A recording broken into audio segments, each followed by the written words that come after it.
All right, well, I want to make a quick video about Consumer Reports and the Tesla Model 3, which you're probably very, very familiar with nowadays. What has happened? Well, let me explain it as quickly and easily as I can to the average person who may not understand. Basically, the red flag was raised when Consumer Reports did not recommend the Model 3. They said they do not recommend the Model 3. And, that's quite a change from when the Model S was originally debuting, because Consumer Reports actually gave it a score of greater than 100 because it broke their scoring when they first came out with the Model S. So that didn't happen. Actually, apparently they found a flaw in the Model 3 is what happened this time. There's a flaw in the braking system that caused it to have stopping distances that were very, very long, more like 150 some feet as opposed to 130 some feet, which Tesla thought. And Consumer Reports does not use the shortest stopping distance like a lot of other publications or automotive places do. They do an average. So they average like 150 something feet. So right away Elon Musk said, well, we can probably fix that with an over-the-air update. And even I was skeptical until I learned what actually happened here. And what actually happened was that there was nothing wrong with the hardware. I thought it needed a hardware upgrade. And I think people at Consumer Reports even thought it needed a hardware upgrade. But it didn't.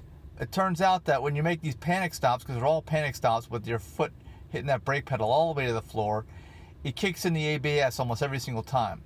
And if that ABS software is not written correctly, of course the ABS system is not going to work as efficiently as it can. If it doesn't work as efficiently as it can, it actually will let the wheels release for longer than it needs to regain spinning and preventing lockup.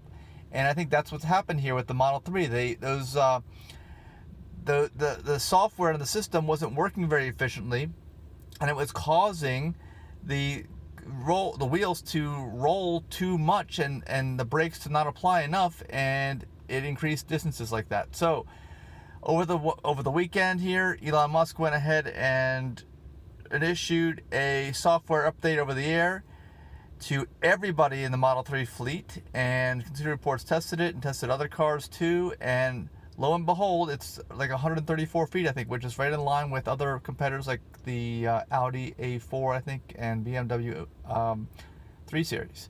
So that's it. As simple as that. It's simply as rewriting the software and releasing the software update, because the software obviously was not very good. They didn't do a very good job writing the software the first time. It was inconsistent, and that's it.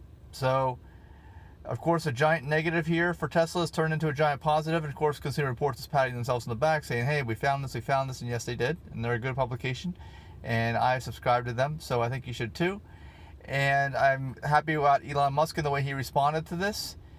And it's kind of funny, though. It's kind of ironic, of course, because Elon Musk has been going on a rant with the traditional media recently. And of course, here's a case where the traditional media did Tesla a favor by pointing out an issue that they weren't even aware of, or apparently weren't aware of, and allowed them to fix it, and is now recommending their car again because they were not recommending it earlier. So it's a win for all parties, and let me know your thoughts. Look forward to reading them in the comments, and thanks for watching.